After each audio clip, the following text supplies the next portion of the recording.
hello दुनिया लोगोफोर दिनैहाय आरोबाव बे सामपुर दालांनिफ्रायनो जों जागायगासिनो दङ भिडिअ ब्लगाखौ थ' नोंथांमोना दिनैहाय आङो खोन्थानो नागिरदों मा लाइमुथि एरियायावहाय ना मा आइदै गोदोनायाव माबा माबि सोना लानाय ओमफ्राय लाइमुथि बाजारखौ एसे खोन्थानो सानदों खारन जों 2012 सनावनो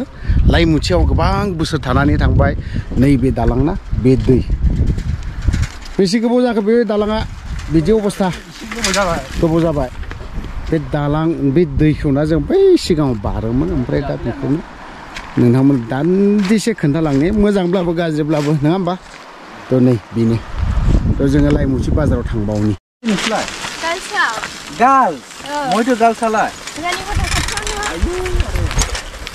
गोलैगोन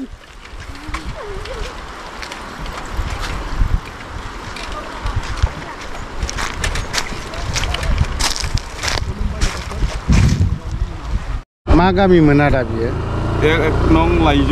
एक नं लाइजुगुरि लाइमुथि एक्सेन्डि बिनि न'खराव हाबदोंमोन जोङो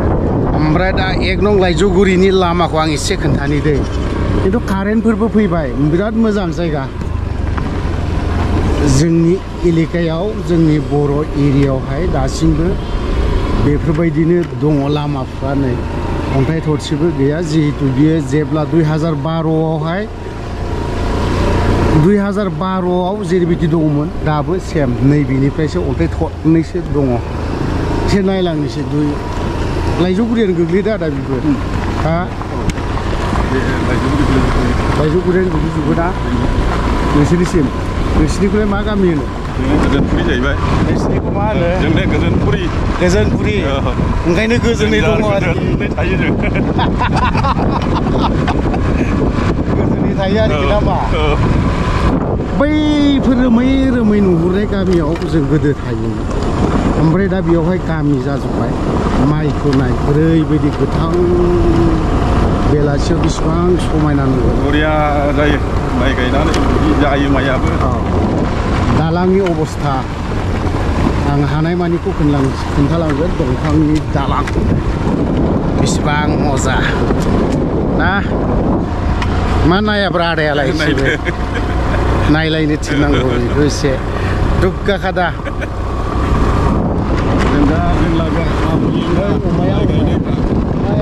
माइखौबा मानिनांगोन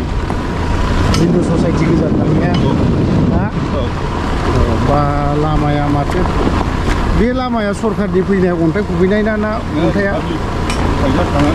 फैसा खांनानै खोदलायदों आरोखि नै बेफोरबायदि आरोखि ना दालाङा आइदै नै दालाङा बेफोरबायदि अबस्था नै जोंसो थांबायमोन माइयालै नै आं बोरैबासो मोनबाय माइखौ दा मैदेरखौ हुथुमनानै दोनफैनांगौ बावहाय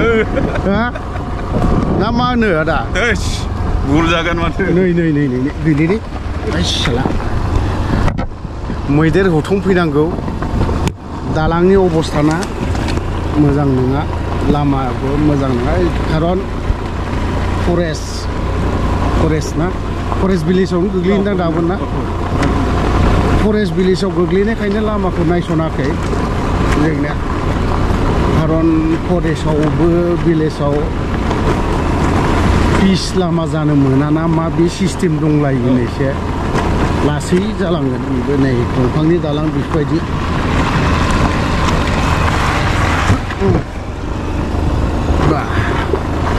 बुलेट होबोयो माथो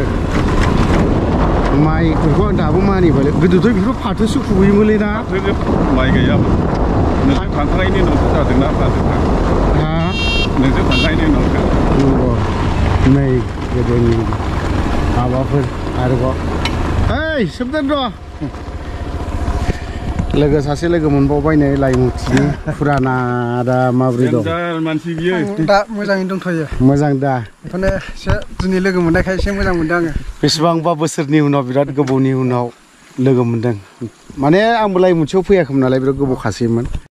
दखानाव साहा फुदुंनो खोन्थाहरखादोब्रा मा खोन्थाया नाम्बार गैयालै साहालाय माथो ब्रा साहाखौ मोनलोंफेराखै ना माथोलाय आं साहा लोंलां लुबैदोंना बिहामजोनि फुदुंनाय साहाखौ नाम्बार लानाय जायाखैना आङो बिहामजोनि दिनै साहा फुदुंनाय लोंनो लुबैदों आं मा एसेबो अन्थाइ बिखा मानसि नोंलाय बा बा टाइमनि खोथा नोंलाय सार टाइमनि नोंलाय माथो एसेबो मिथिथारा मा टाइमनि खोथा दे एब्रावहाय र' फैबावगोन आं फैना बिसोरनि फट'गा दङ नोंसोरनि बिहामजोनि ओमफ्राय जोंनि बेगमजों मोसालायनाया मा गामि होनोमोन ओमफ्राय बेखौ गोजोनपुरिनि लामाया नै बे अबस्था कारेन्ट दङ ओमफ्राय दासिमबो सेन्ट ग्रेभेल बेखौ जानो हागौ लामाखौ गामिनि मानसिफ्रा फैसा खांज्लायनानै गारदों जानांगौ आदै बोलो होदों मालाय आदैया फाथो दासिमबो खुबैयो नामाब्रा खुबैयो हा खुबैयो फाथो सेरनाजों सेरनानै लाइमुथि एरियायावहाय सोरनोबा फाथो सेरना बायनो नांगौला बिथिंजाय मोनगोन खम दामाव ट्राक लानानै फैबा ट्राकआ बेलथायलायलांगोनसो दां नामा आयु नै लामाया दासिमबो दिनै लाइमुथिनि लामा जेजों थांदों बेखौनो खोन्थाजोबलांथारनोसै आं बाजाराखौबो एसे खोन्थानि गिर्जा गोजोनपुरिनि गिर्जा जोंनि गिर्जा बे जायगाया जाहैबाय जों जेब्ला बै समाव थायो नैबे गय बागान गैयामोन बावहाय माइ आबाद मावबाय न' हाबैसो दं बिसिना माइ आबाद मावो नैबे गय बागाना ओमफ्राय नैबे लामाखौ जोंनो बानायनाय नैबे लामाखौ जों बानायनायमोन ओमफ्राय नैबे दंग'आथ' भुटाननिफ्राय फैनाय बे दैया गया फिसा गायसनबाय माथो ना सोगोमनि जाहैबाय सोगोमनिसो बियो सोगोमनिया न'आ नै बावहायनोमोन हाग्रा जोब्बायहाय नै बेजों थांबाय नोंनाथ' नैबेनो नैबे हायथिं न' नुहुरनाया बे गोदान जोबसै नैबावहाय ओमफ्राय जों थानाया नैबेयावनो बै बे गय बागान नुहुरनाया नङालै बै दंफाङा नैबेसोमोन नै औ दे बै बे दंफां गोरान नुनाया बेनोमोन जोंनि जायगाया बावहायनो बिराद भुटानिमोन अफ्रिमोनहा ओमफ्राय बावहायनो माबा माबि गुलि गावफुंनाय मानाय खिन्थु हरि बारिबा माबासो दे आसामनि निग्र'फोर दङ सरि क्षमा खालाम आसाम निग्र' माने आदिबासि दङमोन आरोखि गोदोहाय रावबो गैया दा सफैबाय नै आदा रनिनि न'आवहाय केरासिना दंना गैया केरासिन बे जाबाय आदा रनिनि नै ओरैबो दंबावो बिहामजोबो दंबावो माला न' लुखोब्रा लहानि न' बे खान्थालाय फिसामोन दे माला देरफबबाय आयु दानफायना गारदोब्रा हांसोखौ ओइ ओरै फैद' नै हांसोखौबो लांनायसै दे हांसो मासे नांखागौ आंनो लांनायसै नैबे आदानाव जों साहा लोंनानै फैबाय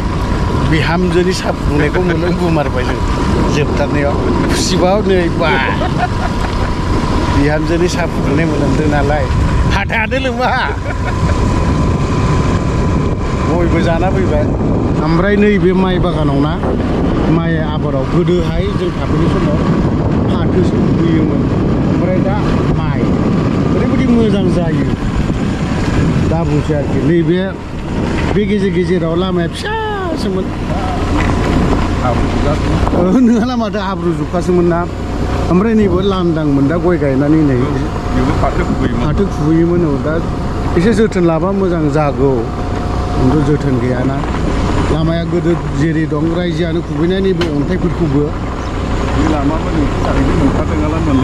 औ रा नै दालां दिस दालां बियो दालां अबस्था गाज्रि माइया गोसोमथार मा माइखौ माइसा गोसोम जोसा नै बा कनस्ट्राक्सन मानि 6 लाख एनरेगाफोरनि फैदोंमोन नामा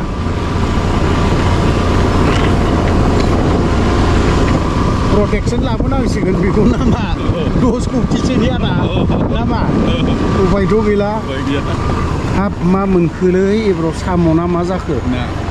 ना मादै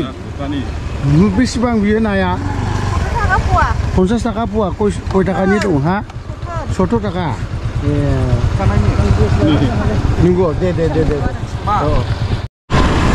नैबे दालांखौ जोङो गोदो दाबायदिबा फुटबल खेला गेलेनो बा एक्सारसाइजनि थाखाय बारफैयोमोन दालां गैयामोन दा दालां जाबाय नैबे बारस'ग्रा नैबे दैयानो जों थब थब बारस'यो देहा नैबे सेर लामाया फिसामोन देरबाय दा मोजां मोनदों नामा दोमा बिदि बारल'ग्रा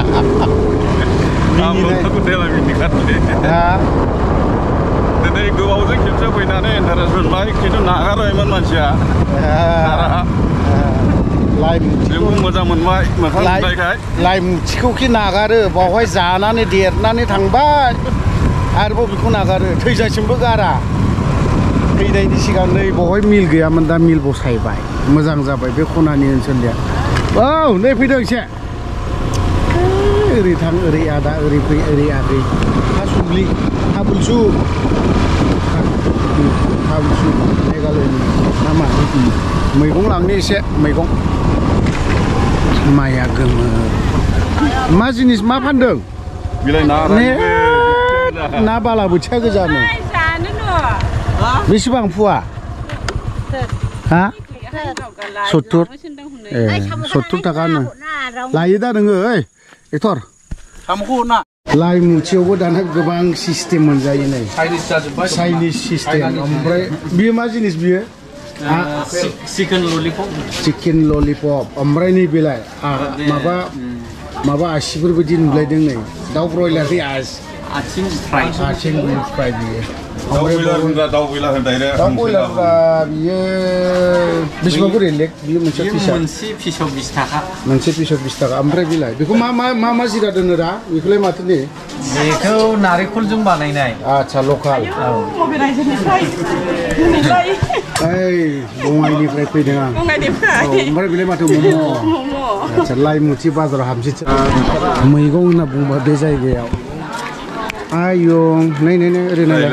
रावजोंबो गुन्थुं गैया दा लाइ मुथियाव फैयोबा एक्सन डिग्रिफोर बिराद मानसिफोर लोगो मोनो हा लोगो मोनो ओइ सबाइ बिमा खय थाखा लांनायसै आं मोनसे खय थाखा बियो सबाइ 10 थाखाल' हेस होमबाथ' आंनाव न'आव बिराद ओइ लांनांसिगोन लाजोबा मना लानांगोन मना लाइ मुथि बाजार मा होंगो दोंगो सोमदोना आन्दायनानै दं मना लानानै माला जाबाय दे ओमफ्राय नै बानलुआ बेयो बाहागाव 10 थाखाल' दे साफागुरियाव 30 थाखा नङाला मोना साफागुरियाव 30 थाखानि थासुमलि ओमफ्राय साम' ओरैबायदि मोजांखा लाइ मुथि बाजाराव दिनै एसे मैगं लादों फान्थावखौ लाजानाय नङा बेखौ ओमफ्राय बेलाय बे मैदेर खर'आ नैबे बायबाय ए आच्छा आंबो बेखौ बायबायमोन सबाइ बिमा लादों ओमफ्राय बेफोराव माखासे ओमफ्राय बे मुलायालाय लकेलसो 10 थाखा हा गोखा गैया एसेबो राजा हाबाब आं राजा बावसो गोखाबा हले लांनाय नङा आङो लकेल आं लकेल नङा बबे जायगानि आच्छा हरदो बेखौ मोनसे मोननै हरदो मोननै लानोसै जाबाय दा मोननै हरबाय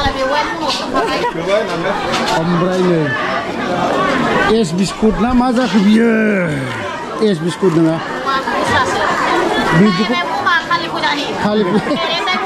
माबा मोनसे ओमफ्राय ओरैहाय दुन्दियाफोरा लकेल ना मा जाखो दुन्दियाया न'नि ना बेथ' गुबुननिसो जागोन ओरैहाय खमलाबो दंसै बायदि रोखोमनि मा लाबावनो ओमफ्राय जेबो गैला बे मुलियाबो बिनिखौसो लानांगौमोनलै आङो बैनिखौ आं गद मोनासै आङो ओरैनो हाबावनोसो माबाफोर दं नामा सोमदोना मा लादों नायनो नोंथ' लाफा लाबाय खिन्थु खोलानिसो लाफाया बे लाफाखौ नों लादो जों जाया लाफाखौ दा मानो ओरैनो जाया दुगारायलाय लाफाखौ दा जाथ'वा दा बे गामि ओनसोलनि लाफाखौसो जानांगौ आरो अर्गानिक दिन्थिबावनो आं अर्गानिक माने माबायदि अर्गानिक बेलाय अर्गानिक बेफोर माने अर्गानिक गोजा बेफोरो मा खय थाखा करि बेफोरो बाहागा बारलिबो दं नै ना माथो इलाय औ बालि खय थाखा बियो ना बारलिया मालिक जानाय 10 टाका खय थाखा हबो मालिक जाखो मालिका हानाय आहानाय खाय बिसा बखायनो अर्गानिक ओमफ्राय बैजों माबा बिदिसि मोनजोबगोन बैजों बेलाथि दाले बेलाथि आच्छा बे साम'खौ आदिबासिफोरा मा होनो बेखौ साम'खौ रकय मेना बे सावथालनिसो दां रकया हा ओरैनोथ' आं बेखौथ' सोंदों रकय बां जा 20 टाका रकय बागा बागा रोङा दै बे सबाय बिमाखौबो लाबाय ओमफ्राय ओरै लानांगौ जेबो गैला आं सबाय बिमाखौलाय इन्टारेस्ट मोनदों मा लानो लाइमुथिनि बाजाराव साहा दखानाव बेफोरबायदि गासैखौबो मोनजोबगोन आच्छा नै बेखौ मा फिथा होनगोन बेखौ राखावसिनो दा राखावसि फिथा जेरावबो मोनजाफेरामोन खिन्थु बावहाय मोनजागोन आरोखि लाइमुथियाव गुन्दैया खय थाखा गुन्दैया बेसेबां बावहायथ' उफाय गैया आच्छा ओमफ्राय बे मा मेडिसिन मोनो बावहाय सोरमोन आदैयानो सौखा मुलि लोमजानायनि दंना गैया खय थाखा करि हा मानि दङ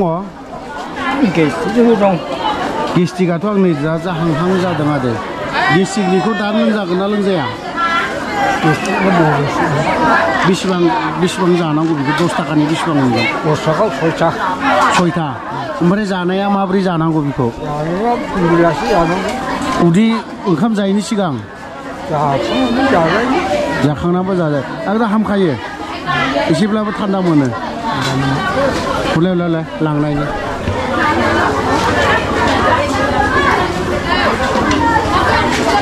10 टाकानि माबा मोनोनो मा मोनो 6था मोनोनो गेस्ट्रिकनि 10 टाका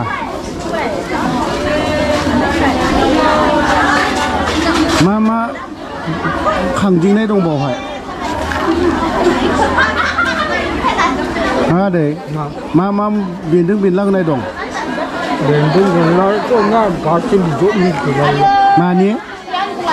बिदर मा बिदर आमलखिनाय मोनसे आच्छा ओनसोलाव बयबो जायो बेखौ जानानै द' थैबालाय मा जानांगौ जाखो गिलाय लाङोबो देलाय आमलखिया ओमफ्राय ओरैनो गाव गोजाबो गेस्टिकआव थांखायो आं दानो थैनो गोसो गैथारामोन दै थैयाना नंगौ थैया दा आं खारथारनायलै थैबाबो आंनि हिनजावखौ खोन्थाहैखानाय आङो गाज्रि मोना आदै दे एदावबाय एसे नै मुलि लादों गेसनि लकेल मानसिफ्रा बिदिखौ जानानै थांनानै दं दरनैखौनो हरबावा बियो बे आं एफा खस्थ' थासुमलि लादों 10 टाकानि थासुमलि आधा केजि मोनबाय नों 10 टाकानि मा नाङाव दरनैल' बिनांगौ नोंलाय नोंनि लस जायोना जायामोन सोदो लाइमुथिनि ओरैबायदिखा बिनो बाहागियानो जोबालै सोमदोन बरगयारिना लाबाबो मा लाखोथाय सौहरग्रोदोलै मा लाखोथाय खोन्थालायथिया बोरैबा मा सोखो लाफा आसलनि रा नै सबाय मा थासुमलि लाफा ओमफ्राय आसल नै लाइमुथिनि आसल जिनिसा नैबेसो बिराद बरिया दा खावना लाना थांगोन आं नोंनि सिंसाब ना मासाब हावलाद लानांबाय बिनिफ्राय आं उफाय गैला फैसा मा खालामबाय हावलाद लानांबाय नै 10 टाकानि बेसे बुरजा मोनो मादै सिंसाब ना मासाब औ दे हरदो दे बागा मोनसे सिंसाब जानानै एसे गोथां गोथां जालांसै मोनजायो बाजार खालामनाय माबा माबि लानाय बेफोर गासिबो जाबाय दा जोंनिया जाहैबाय साहा लोंनायनि बाहागो सोमदोना जानायाव मुखुब जाथारदों नामा ओमफ्राय नै बिसोर जाहैबाय गोदो जों लोगो मोननाय बे हादानावबो फैयोमोन बे गासैबो जोब बेखौनो माने फुराना लोगोफोर बा जाय जानानै थांनाय बै समाव ना आफादाव थानाय समाव बिसोरखौ लोगो मोनदों मोजां नांदों मोजाङै सिरियास भाबै सावरायनो मोनाब्लाबो दान्दिसे जिरायना सा लोंलायनो मोना खुसि नांदों आरो ना मा बुङो आदा औ बिजोंबो आदाबो सोमदोन नोंथ' रायलायनोनो सम गैया माथो गोदो नोंसोरथ' थाफैदोंलै ओरै दा रायजो राजाफोरनो मा होफैखो नोंसोरो बाथ्रायाथ' गिदिर कुइसनानो बिराद गिदिर कुइसन होगोन थेवबो जोङो नुजाफैदोंना सोरबा नुजाफैयाब्लाबो आं नुजाफैयो बिसोरजों आं दिनै खननै जाफैबाय आरो फैबावगोन सेकेन्ड टाइम ना मा बेलाय बे सासेयाथ' जेबो बुंनो रोंखाला